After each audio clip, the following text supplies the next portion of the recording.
trust co-founders like you would trust brothers. So initially, we needed to create a product, right? And that product was to sell. Well, it wasn't to sell anything actually. It was to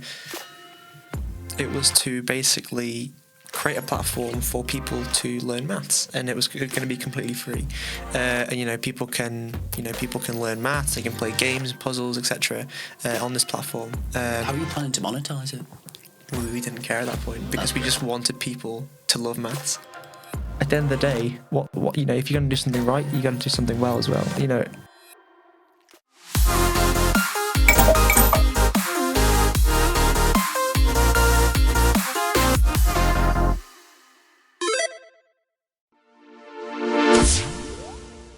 I just wanted to understand a little bit more about, could you give us a little bit into your background, and could you give us a little bit about where you went to school and up until your first year at Bangor?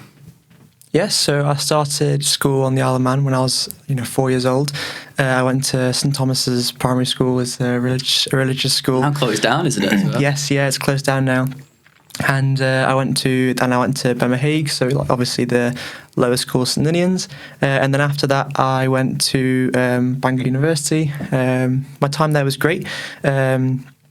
But it's a nice university. I wasn't too fond of the place, so I decided to move to Liverpool. So that's sort of the very short journey of those three. So could you just give us a little background into what is your age? Yeah, so I'm currently 19, studying computer science, and obviously have my software company of SciOM as well. Okay, so looking at your first year transcript, it's obvious you have very high proficiencies. I found you had 93% in object-oriented programming, 96% in imperative programming foundations. Clearly these results, I think the lowest one I found was 81. So firstly, may I offer congratulations to you. It certainly looked a lot better than mine did. But what I really wanted to ask is, clearly you have strong logical reasoning and a strong maths background.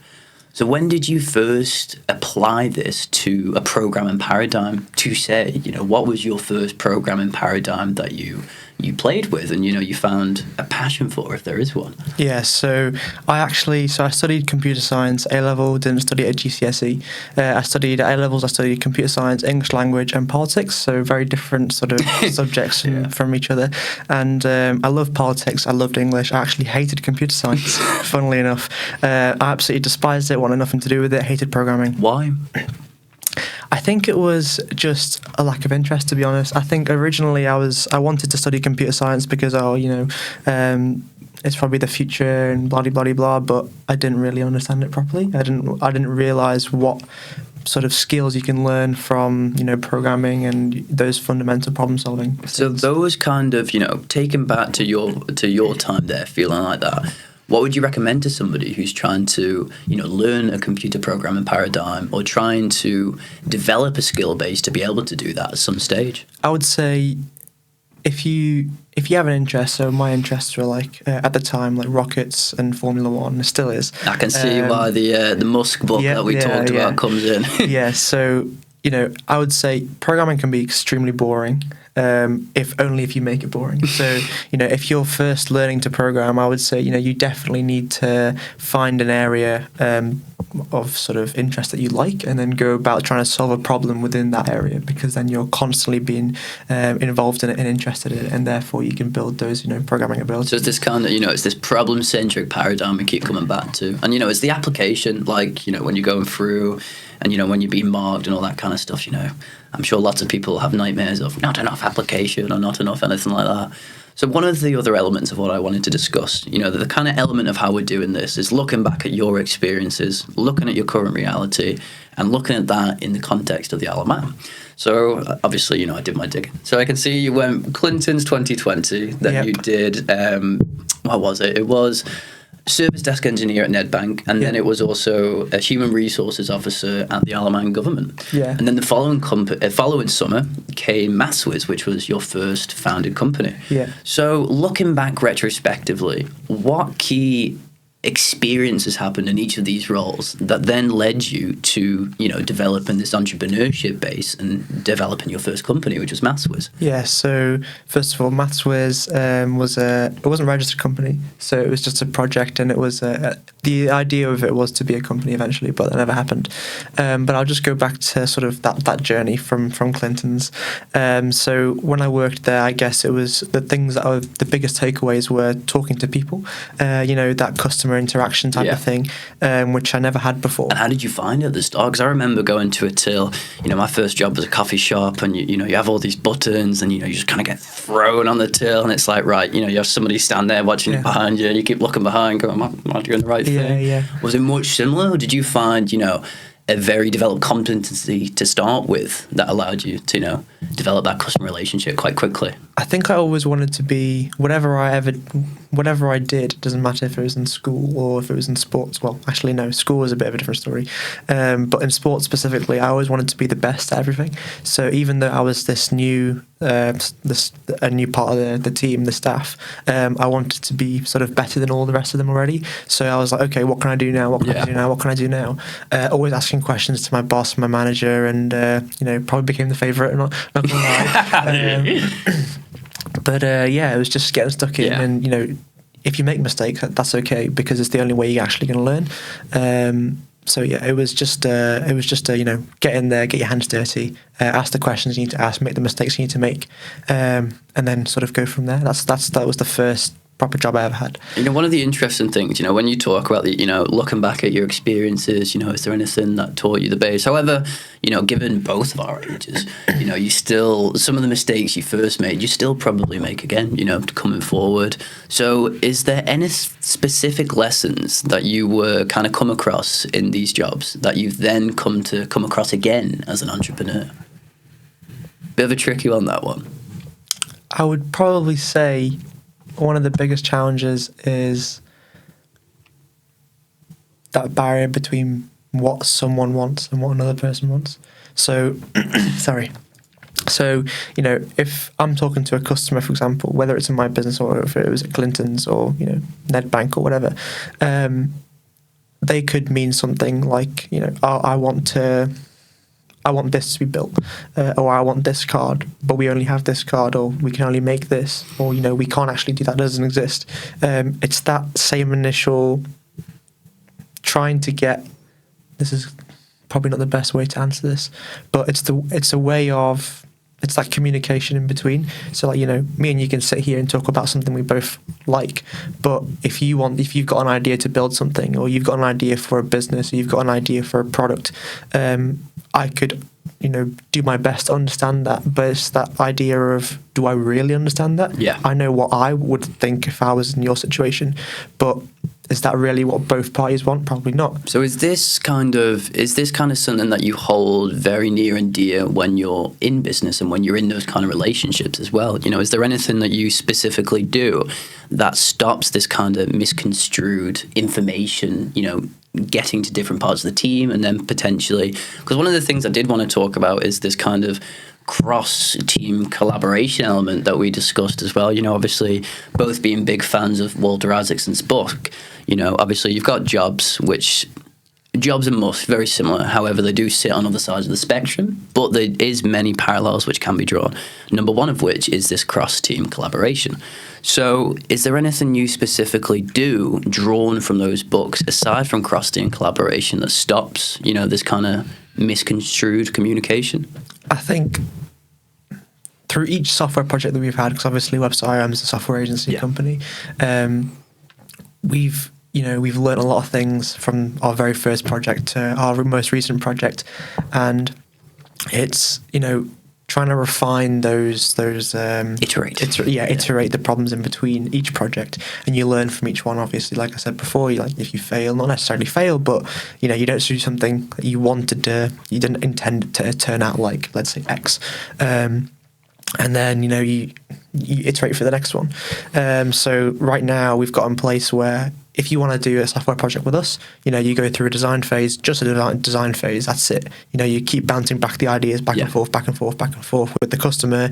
There's no development at all. There's not even that initial development build or anything. It's literally just a Figma board where you're bashing out the ideas with the customer, what they want, and then we go about like designing it properly. And then once that stage is finished and the customer is certain 100% that is what they want, we go then develop it. And that seems to be a pretty good winning recipe for us right now. Tried and tested, perfect. So along the kind of element of that, going back to these experiences, at Nedbank, at the Isle of Man government, and also other experiences, is there any key people you met along the way which kind of serve to provide, a very strong guidance for your direction? Because obviously you kind of come across these people that, see value in you, and, they kind of take it upon themselves to develop you in the vision that they see. So is there any of these people in your past that, still you remember very valuable lessons you took from them? Oh yeah, of course. So every single one of my bosses that I ever had, I always remember, because without them, I wouldn't have learned what, they've learned. Because at the end of the day, you need to, a boss is there for a reason, because they have experience, and then you don't necessarily do, or they have like better people skills than you. And each one of them have provided such good insight into the questions I've been asking, what I want to do, or a very, very broad range of different people, going from Clintons to HR, government to, like Nedbank most recently, and every single one of them, such different industry, but such good insight and value as well from them. So I couldn't just say one, but it's a collection of all different people. It's a journey. It is a journey, because exactly. These kind of people that you encounter, they see a different version of you. That you at Clinton's will be a very different you from the HRO. Oh yeah, 100%. To all these other experiences. So looking back again at Mathwiz, the interesting thing that I want to try and communicate to listeners is, what was the kind of process from having the idea, and then you set it up with two of your university friends. Yep. And then obviously, you said it didn't turn into a company, but what was the process of getting it to market initially? What was the kind of vision for it? So originally the process was, or the idea was, loads of people, I loved maths, and so did these two other people as well. I still do love maths. Not to say that I don't love maths anymore. It was a lot of people, especially going through sort of like high school and A levels and stuff, and not liking maths then. A lot of people don't understand, why they're being taught something, or they get taught something just to pass the exam, and it's never this, maths can never be fun. But as soon as you teach maths in a specific way, whereby you can make corner cuts, you can make shortcuts, but understand those shortcuts and why, they work, it can be very, very, very fun. I think my first experience, because I was on the latter side of you, I hated it. I wasn't very good at it. However, when I first came to doing quantitative maths, then I was like, oh my God, this is fun. I can do stuff with it. I can, look at Sharpe ratios and develop trading strategies based off it, and that kind of thing. Exactly. That's when it became, okay, this is cool. Yeah, when you can apply maths to a certain thing that you enjoy. Like I said, going back to that initial sort of computer science question you asked me, like, what would you do if I was speaking to a younger me, or a younger person who was wanting to go into in computer science as a programmer? Find what you enjoy. In maths, what is it that you enjoy? What can you solve with maths that'll make you happy? So for me, it was like all the rocket stuff, and I started thinking I really, really like maths because I'm able to solve these problems that I would never be able to solve without it. And I wanted to get that understanding for how valuable maths can be and how much you can love it to other people as well. Do you think it's that where do you think flow state comes into it? Do you feel when you are kind of problem solving in that respect, do you kind of feel time goes by faster and all that kind of, do you feel like you're in a flow state? 100%. Whenever I'm programming or I'm doing some sort of maths, 4 hours can go by and I'm just like, where did that go? So could you explain a little bit about that, and why people should look to attain that? Doing something they love and figuring out what the flow state is. Because I think, personally, I think from my experience speaking to a lot of people, at my age, you look around and people are still lost in what they want to love. in terms of, they still don't have that direction that guides them. They still don't have a flow state. They might see it sometimes. Yeah. So what kind of advice could you give to somebody looking to try and understand where their flow state is? That's a very philosophical one. I don't think it's something you can go out and try to find. I think naturally, once you find something you enjoy, whether that's in work or sport, if you're playing football, for example, you don't think about the whole process of kicking the ball, so you just go and kick it. Wherever you think the ball should go, you kick it. Or if you should put a tackle in, you just put a tackle in. You don't think twice about it. Or you might think twice, but it's more Depends natural. How big the guy is. Yeah, exactly. Yeah, maybe. So it's more natural. And when you get into the, I guess, like flow state, it's you enjoy something and you completely lose yourself in what it is. You're like everything around you, and you're just so focused on doing what that thing is. Everything else just becomes blurry. You could have told me that there was a dog with 20 hats on that came in, and I was doing some sort of program, and I wouldn't see because I was just so focused on achieving what that goal is. And I think, if you're trying to achieve a goal specifically as well, that can also sort of hinder your peripherals and what you're doing and stuff, and you just focus so solely on achieving that. So in terms of, because obviously you took the front lead on Mathwiz, didn't you? Yeah. So what was your kind of experience in, figuring out how can we go to market, and what does the kind of business development for this look like? Initially we needed to create a product, right? And that product was to sell, well, it wasn't to sell anything actually. It was to basically create a platform for people to learn maths, and it was going to be completely free. And people can learn maths. They can play games, puzzles, etc. On this platform. How are you planning to monetize it? We didn't care at that point because we just wanted people to love maths. Yeah, that was it. And it was this cool group project that I really wanted to do. Obviously, from then, it hasn't happened. But those initial sort of problem-solving ideas and the team and the meetings and organisation and the planning set me up for a lot more to come after that. Well, that's the thing. One of the things we have mentioned quite a few times is this iteration concept. So looking back at Mathwiz as an iteration of where you are today, what would you go back and change if you could, and what lessons have you taken from that you now apply to your current company? A lot. So, a lot more than I could actually probably think about right now. What lesson sticks out? Trust co-founders like you would trust brothers, because out of those two co-founders, there's two other co-founders I had at Mathwiz. I only speak to one now because the other one is just completely off the radar. Not sure why, but. If you see him, hopefully get back in touch. Yeah, you need to really, really, really trust somebody, and you need to all be on the same page of what it is you want to achieve. So, getting those co-founders for your first business or your second business or whatever it is, you really, really got to trust them. Because the last thing you want, it happens all the time in business, is being backstabbed in the back, and then, that's it, your company's gone. You have no job. Yeah. So, trust is a big thing in my opinion. That's the first thing. And the second thing is, if you plan something and you have a deadline for it, you got to stick to it. Whether you fail to actually achieve what you want to achieve in that deadline, fine. But you need to do everything possible to get to that. That's a second. And the third is, what's the bigger picture?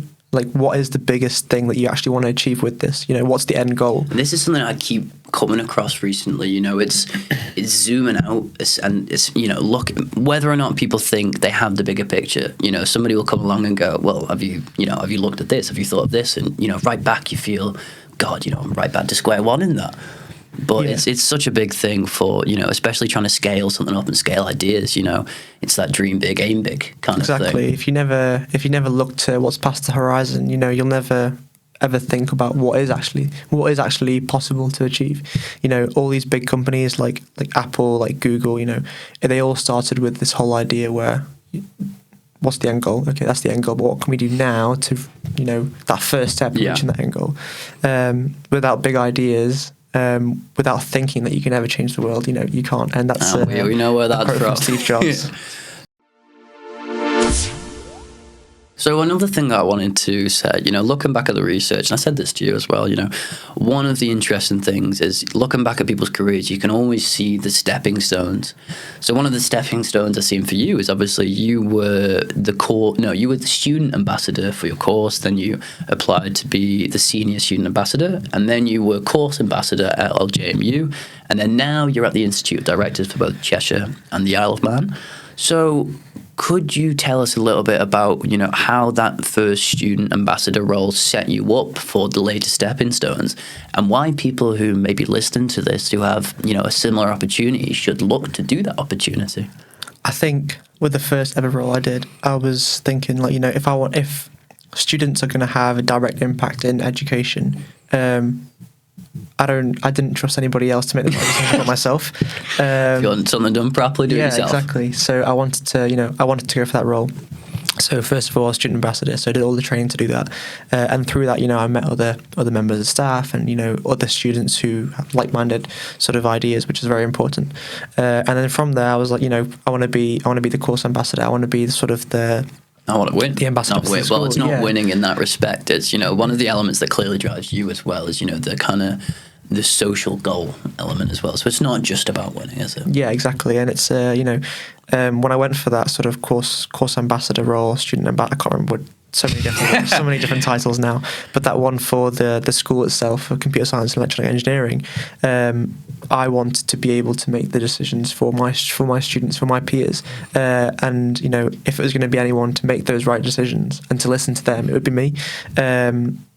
If somebody else got the part instead, fair enough, they deserved it. But yeah, it was a really good time. I had lots of meetings, had lots of chats with staff about what students want, and I tried my absolute best to deliver what the students wanted. So sometimes, I always think it's a bit like, how going out and speaking to people, people underestimate how much a simple conversation is data collection. Mm-hmm. Going out and speaking to the people and, without realising, you're kind of forming your own question, what's this, what's that, how can I do this? And, it is do your own data collection. Yeah. Go out and ask those questions. If you have something you want to find out, go into the world and go do it. Yeah, if you never ask the question, you're never going to find out the answer. Precisely. Right? Or, now we can use ChatGPT as well, so that's handy. That's So moving on a little bit more, looking now at, the kind of end of the stepping stone in that community respect, could you give it a little bit about, what the Institute of Directors is and, what you're doing for them? Sorry. The Institute of Directors is an institute of directors, and you pay a certain amount a month or a year to be able to be part of that community, and from there, you can be on the committee, or you can be an ambassador, or you can just be a direct member, and from there, you take part in events, you go to social events, you go to loads of different meetups and networking stuff. So it's really, really, really good for anybody who wants to meet new people, meet like-minded individuals, people at the top of their game, because they're all directors. So one director is bound to know another director who might be able to help you. And it's all this kind of knowledge spillovers and all the kind of rest of it. It's also like what can you learn from these other people as well? Because at the end of the day, directors most of the time are towards their 40s or 50s. Not to say you don't have young directors at all, because you definitely do. But people who are in their 50s or in their 40s who are directors, they've had so many years of experience that you don't have, especially as a young director as well. You can definitely learn a lot from people. That's one of the huge benefits from that. So where does your kind of drive to engage with these communities continue to come from? I know we've kind of just covered it in a little bit. However, what's the kind of main drive for this? Or is there one? Is it kind of applying, okay, this could be beneficial in this context? Or, is it a particular drive of yours to be part of these communities? I think for me, it's try to know as many people as you can, so that if I need to get some advice, or if I need to speak to someone regarding a business proposition or whatever it is, I have those contacts, that I can reach out to, or even it's just a sit down chat about what they're doing, what I'm doing in my business. It's nice to have people you can chat to who understand the same situation, and you can find really valuable friends doing that as well. Okay, so moving on a little bit now, we've discussed communities. Now I kind of want to focus more on role models. So obviously, one of the things we first said to each other is, we're both great fans of reading and both great fans of kind of drawing inspirations from other elements. And we did touch on this kind of cross-team collaborative effort.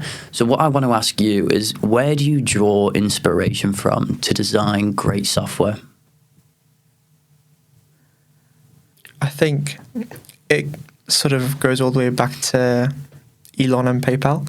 They created this online, banking application essentially that didn't exist yet, and it was the hub and start of all sort of transfer of money over the internet. Yeah, exactly. And if that's what it takes to, have all these different tech startups in the world now, that all stem from that, PayPal mafia. I want to replicate that. I want to be, part of something like that as well. I want to, talk to people who, will see that I've had an interest in that space, and I want someone to talk to me about that as well. Someone to come along one day and say, hopefully I have a successful career, and someone come to me and say, hey, you sort of stemmed out from that PayPal mafia sort of story from the very beginning. What did you do to set up your company, and how did you sort of go about doing that from that initial story? And it's that inspiration of those 5, 6, 7, however many individuals there that has created so many well-known brands that we know today, and I want to be part of something like that as well. Okay, so I thought, taking that in mind, I thought I'd read you a little passage and see which kind of end of the debate you sit on. So, some leaders push innovations by being good at the big picture. Others do so by mastering the details. So that's page 521 of the jobs book that anybody wants to check. So which kind of end do you sit on?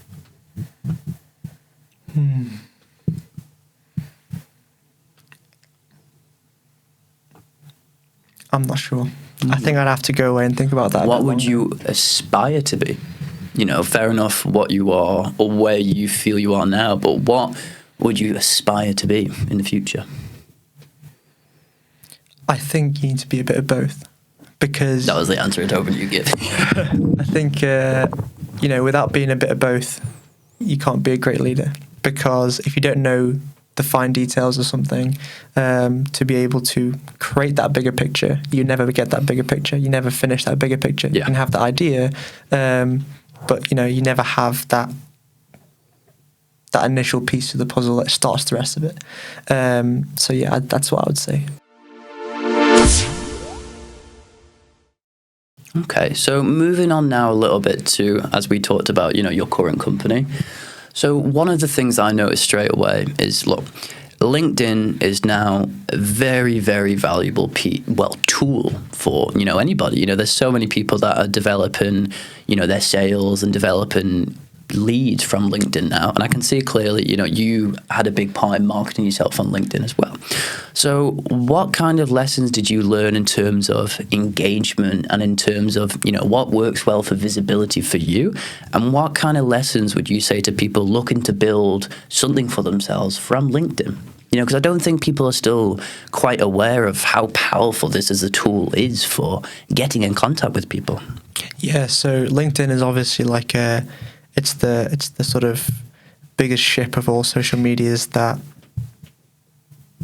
for business, in a sense that if you want to chat to somebody and you want to have a coffee with somebody, or, you want to market or sell something to another person, they're going to be interested in it for the right reasons, not because, they just want to, get their numbers up and how many people they've messaged. No, it's, you really can build really, really good communities and connections through LinkedIn. And I've had so many, really, really cool conversations with people that I never thought I'd ever have, CEOs, directors, whatever, through LinkedIn, just because, they see my profile and I've seen their profile, and I decided, hey, I want to chat. I want to chat to you about this or whatever, or catch up. I've had so many cool life lessons and lessons about my going forward in my career that I will definitely adopt through those conversations. So it's really, really powerful. So what advice would you give to somebody trying to do the same thing as what you've done through LinkedIn as well? I would say, first of all, find a LinkedIn profile that you like and that has lots and lots and lots of followers and connections, and somebody who's gone a far way in their career.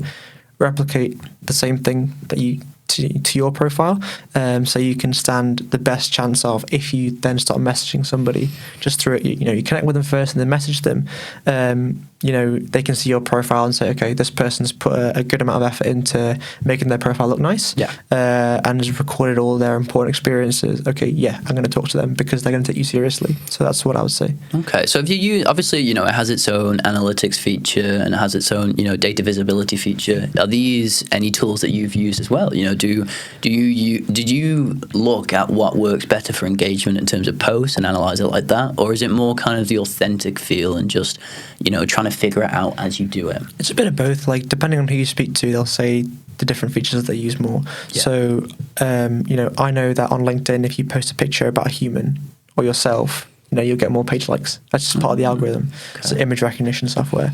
If there's a human, it's less likely to be spam because it's real. Yeah. But if it's a picture, I keep seeing loads of selfies pop up recently. Yeah, exactly. And if it's like a picture of a laptop, that might be better because it's still a real picture. But if you post a picture of a diagram, it's less likely to get the same amount of algorithm hits. So that's the first part. And the second part is, use the analytics to how you want to visibly see your numbers or whatever it is to specifically what you're trying to achieve.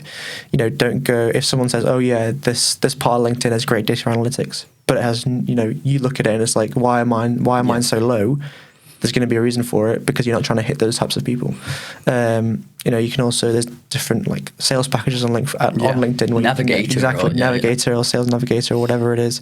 And you can see a lot of the stats, but do you really need them? If you're not in that job, probably not. Yeah. All the gear, no idea type Yeah, thing. exactly. So what's the point? The best part of LinkedIn is definitely the connections and messaging people and, seeing what you can learn from different people. That's the biggest part, in my opinion. Okay, fantastic. Let's take a look now at your proprietary technology that your company's working on. So could you tell us a little bit about what it is, what the name is, and where you're hoping to roll out? Yeah, so we've got an AI product called Meister AI, and it's been through multiple different sort of MVP iterations, and we finally reached at one which, it's very sustainable. It's very, it's a viable product that we're definitely going to start hitting the road, hit the ground running with it. There we go, finally. But yeah, so I won't talk about too much about it. No worries. It's it's very heavy on the machine learning and data analytics side. Okay, so I was about to say, what kind of element do you see that is currently lacking in existing provisions in the market? Have you kind of focused on that vertical and gone, great, what is it? It's not completely blue ocean territory. However, it's stepping into that. Yeah, I think if you can find a problem first, and then if that problem is currently not automated, or the solution for that problem is not currently automated, for example, if you have a horse groomer and the horse groomer is constantly cleaning the horse every single day, but a human gets tired, right? They need to eat lunch. If you can automate that system, or you can automate that process where a robot will then start grooming the horse, you've got a real winner there because you're cutting costs, one, and two, sort of like it's more efficient. So it's this it's this maintaining this lean approach, because going forward, if you are looking to develop a company, clearly those who try and automate but not replace, they will be the ones that leverage these productivity benefits. This is one of the things that people talk about a lot. Great, we're going to use this and we're going to save this amount of money. And, very often it's like, where is this money coming from? However, it's the time element as a resource. It's that productivity gain. So I can see, obviously, you guys have 5 people currently. So could you tell us a little bit about the guys and where they're based? Yeah, so got one developer in Indonesia, who's my cousin, so very close contact there. And then my the other developer is in Liverpool. He's a university friend of mine. And then also my girlfriend's our creative producer, and then also my granddad is my director as well. That's the second time I've heard that, actually. Yeah, always trust the granddad. Yeah, of course. So yeah, he's had multiple years and experience in South Africa and retail. So although it's a completely different business, it's still the same premise. Like, the company needs to make money, so you still go about the same things. And it's because on the last podcast when we were talking to Sam, one of the elements of what he said was this kind of cross-pollination of ideas. And, it's one of those things where obviously not everything applies, but I think to get on this higher level of thinking, you have to look outside your paradigm of knowledge and look how you can apply it to a different context. And very often that's how a lot of out-the-box solutions apply. So, I mean, is there anything, in terms of the software, is it problem-centric? Did you see a problem or a lack of existing offering and go to market? Or did you have the technology and then find a problem to apply it to? So the technology exists. Technology exists in the sense of like data analysis and data scientist roles and stuff like that. But the way and how it's done, it doesn't exist yet. So it's currently untapped. So that's why we decided to go for that. So that's that part of it. Okay. So focusing a little bit more about what the product is now, what kind of stages are you up to with development, and, where do you kind of hope to be in the next few months? Yeah, so with each iteration of Meister AI, we've gone through, loads of different iterations from initial data analysis through chatbot stuff, which I've spoken to you about, which is still on our website. It's very different from then, but that's part of the learning curve, right? It's if you hit a wall and it's a dead end, iterate it, change it until you find a valuable product or valuable solution for a specific market or a specific industry. Right now, this one has literally just reached the design phase. We've had design, develop, and now we've actually found one which we're really, really happy about. And a lot of people think it's a pretty good fantastic product. So I'll save you the diplomatic answers talking about it anymore. So one of the other things, could you give a little bit about what other kind of verticals you guys are working on as a company, and where you kind of hope to be in the bigger picture of things? Yeah, so I don't know if this company is going to be the next or this product is going to be the next Salesforce, or it's going to be the next HubSpot, but I do know that through these experiences, it sets me up or sets my team up to, go on and do better things. If, by in the next 2 years or next year or next 6 months, we decide to call it quits, we've still learned so many things from it, and so many different, career lessons and experiences that we can take into other jobs or other projects that you would never know if you hadn't have, started with one of these projects. So yeah, that's, I can't say, we're going to be the next $1 trillion market cap company. But, if we do, great. Do you want to be though? Oh yeah, of course. Absolutely. That's it. At the end of the day, what if you're going to do something right, you got to do something well as well. If we can be the biggest company in the world, great. If we can be the biggest product in the world, great. But if we can't, what can we do in between to leverage ourselves and our skills to get to that point? Yeah. So the goal is always going to be to be part of a company or to build a company or product that does reach the likes of Google, Tesla, Apple. But yeah, whether that's right now or whether that's in 10 years' time, I don't know. Well, I think, I'll be the first to say you still got a lot of time ahead of you, so I can expect some very big things coming with that motivation. So one of the last elements I thought we'd kind of go back on now is looking at, a deep dive into the Alaman landscape. And one of the interesting things I thought, one of my passions is data collection. I love looking at the insights that can be drawn. So I thought I'd ask you, one of the things you guys did when you first launched the company, you went live on LinkedIn and developed those channels. So you did a website giveaway, didn't you? And there was 3 different things. There was a brief description of the company, the target audience, and why they need the website was the 3 pieces of data you collected from them. So considering this, I wanted to ask, starting as an Isle of Man business, what kind of things did that allow you to learn about the environment? And was there anything that you noticed immediately was, my God, this isn't there yet. This is a solution that needs to be created. Or, what kind of insights did you take away from that data collection process? So first of all, we found out that the Isle of Man is a very hard market to give anything away for free. Right. I'm not too sure why. It's almost like if you sell something, it's more likely that people are going to buy it. Or people on the Isle of Man, because it's a small community, they can be quite speculative. And I think it's visibility as well, because one of the kind of things is, when you open your eyes, sometimes there's so much more than first appears. But why are people not going to them? And I personally think it's visibility. People aren't aware of what's out there. Yeah, I think definitely. The Alaman's great. It's got a small tight knit community. If you want to speak to someone, you can. It doesn't matter who you are. If you give them exactly. As well, if you give someone a message, they're most likely going to message back and say they're going to give you time. For those that don't know, I think it was a few months ago where I just dropped you a message and said, hey man, thinking of doing this. Would you like to do it? And that's how things come about. Going back to the whole kind of central strand of what we've discussed. Reach out, take that leap and do it. Yeah, 100%. The Alaman's, like I said before, I've said many times, it's not a big place, but there are a lot of industry, big industry giants here on the Alaman. It's a big financial hub. It's now also a big e-gaming hub as well. So there are lots of people there from internationally who come to the Alaman who you can definitely see the value and what the Alaman has from their perspective as well. And I guess you can also look at it from an outside perspective on how you can go about approaching it the same way they have. So right now, with AI, is like loads of different regulation come into play.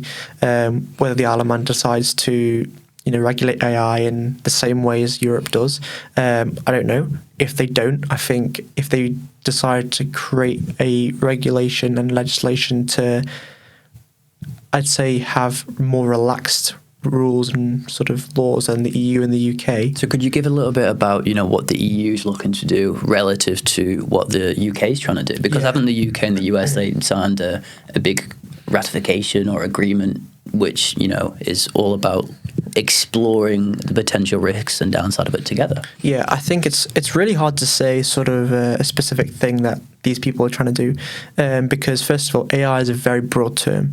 Yes. AI, artificial intelligence. How you have inside that you have machine learning, deep learning, data analytics, data analysis, all these different things. Neural networks as well. There's so many different things that gets covered under AI. Yes. So that's the first problem. And the second thing is, what part of it do you actually want to regulate? Is it the handling of data? Is it the handling of, the automation part and getting rid of that human, interaction with the data? I think right now they're trying to see sort of how that data is handled by a machine learning model. Does it have like negative or bias impacts on that? So that's still being worked up. But I trust that. Well, I say I trust. I trust that the relevant people in the UK, in the US, in the UK, in the EU, and around the world, will sit with developers and sit with people in the machine learning and artificial intelligence field, and say identify what does need to be regulated. But the Alaman has a great opportunity here, where if it does regulate AI off the back of the EU and the US, and it to be more lenient towards the development process and to be more lenient towards the innovation process, there could be a huge market for the Alaman to be the next sort of great safety deposit box for data. Yeah, exactly. So it's up to the people in government now to decide that. So one of the other elements of what they're trying to do is turn the Alaman into an AI biosphere nation. Yeah. What does that look like to you? Well, I've spoken to sort of a few people in government and digital Alaman, and first of all, that they've done a really, really great job with getting that contact in Singapore and signing an AI deal with Singapore. And Could you give a little bit of background about that? Yeah, so basically the head, the CEO of Digital Isle of Man, I think he came from Singapore and had sort of lots of relationships out there. And the Isle of Man is a huge place for finance now, and Singapore also as well. Lots of venture capitalists, lots of investment firms there, lots of money in Singapore. It's got one of the highest GDPs. Yeah, well, I did look at a few jobs there. I mean, you look, Jesus. I mean, the wages there. Yeah, it's a huge market for stuff like that. And Asia is also a growing market for machine learning, AI, data science, data, because there's just a huge amounts of population and innovation. And you can see all these different LLMs being built all over the world as well. I think we were looking at it, and China has, I think, 40 already. And then looking at Southeast Asia, this pace of development of these is just absolutely incredible. It's that exponential development curve that we're seeing. Exactly, but it's an exponential development curve that we don't know what's going on at the same time. So should we be knocking at that door? Because this comes down to, one of the readings that fascinated me the most was Why Nations Fail. And it looked at these series of innovations through history down to, I think one of the ones that stick out was agriculture tools in African nations. And a lot of the kings, they didn't allow they didn't allow the citizens to use these new technologies because they were afraid it would take away their power. But is that kind of thinking excuse not to look at the door? Should we be answering these questions and exploring it, or should we leave these unknown dangers altogether? I think you're never going to find out the answer to something if you don't try. So, you know, for example, now, you know, if we go on a plane, if we go, you know, for air travel, it's super, super secure, right? You know, you've got, you know, you can only take a certain amount of liquids because of, you know, past events. You know, you can't do lots of things. You can't, you know, bring extra batteries or something because can't smoke a cigarette on the plane. Yeah, you can't, exactly. And without these past events of fatalities and all these accidents, and, you know, through trial and error, you would never get to the point we are today where it's so safe. And again, you come back to this iteration concept. And it's, you know, you just don't know something. You don't know the answer to something. If you never try it, you never fail. You know, for example, going back to, you know, role model mine Elon and SpaceX, you know, countless and countless amounts of hours and failures and blow-ups, especially on that little island in Kauai or whatever it was. You know, there was so many times they failed over and over again. And even when he first tried to buy the rockets, going to Russia and being, you know, kind of dust about by them. Yeah, exactly. And then he went, you know what, I'm just going to build it. Yeah, and exactly. I'm going to do it 10 times cheaper than anybody. Mm-hmm. And, you know, now SpaceX is a really valuable asset to the US and to NASA as well. And without, you know, that fail and that iteration and, you know, that learning curve, you never get to where they are today. And now, you know, you can't even work for SpaceX if you're not a US citizen because it's so important to them. Talking about this kind of learning curve, you know, one of the elements I want to discuss as well, you know, we talked about digital. What kind of support have you had from their part? You know, what kind of support have you found being an Isle of Man company? And what would you recommend to other companies looking in this space as well for a new home? Yeah, so Digital Isle of Man have been great for us. You know, we've got a contact Digital Isle of Man who sort of represents us there and always like sort of catches up with us, meets with us. If we need anything, you know, we need a warm introduction to anybody, you know, no problem, because it's their job. It's their job to find, you know, links and connections and people who can help us. Excuse me, vice versa as well. So yeah, it's a really, really, really good agency. It's a really good part of government as well. It works. I think it works really well too. But yeah, if anybody decides they want to start a company on the Isle of Man, there's going to be ample amount of support there for you. Being a small community, the small businesses definitely drive a lot of, you know, the profits and the tax and stuff like that on the Isle of Man. So it's in their best interest. It was actually quite interesting because I saw, are you on the Isle of Man Reddit by any chance? No, I'm not. For those who aren't, I do recommend. So there was actually an AI company who, well, they said, look, me and my brother were thinking of setting up an AI company. We're thinking of coming over to the Isle of Man. You know, one of these, they literally just found the Isle of Man Reddit, said, look, you know, we're thinking of moving over. And, you know, I may have replied, so I may have doxed my username. But, you know, it's this kind of element going forwards of, okay, can the Isle of Man be a safe haven for these companies in the future? You know, as I kind of said as well, is this glorious safety deposit box with maybe some rain. So looking a little bit more and wrapping this up, you know, it'd be foolish not to use this as an excuse to collect some data. So for those, if you've managed to listen this long, please have a look at the QR code just there. And if you have the time, please leave me some feedback. So Joshua, I just want to say, you know, obviously I said this last time, but again, I mean it. I expect very, very big things coming for you.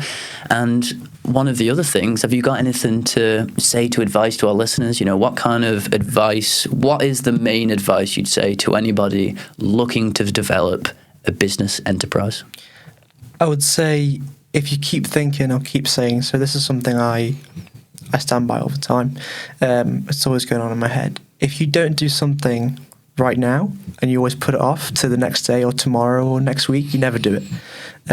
Or, you know, oh yeah, I'm just going to wait until I have this checked off and then I'll do it. No, You got to do it now. Otherwise, you'll constantly just be putting it off.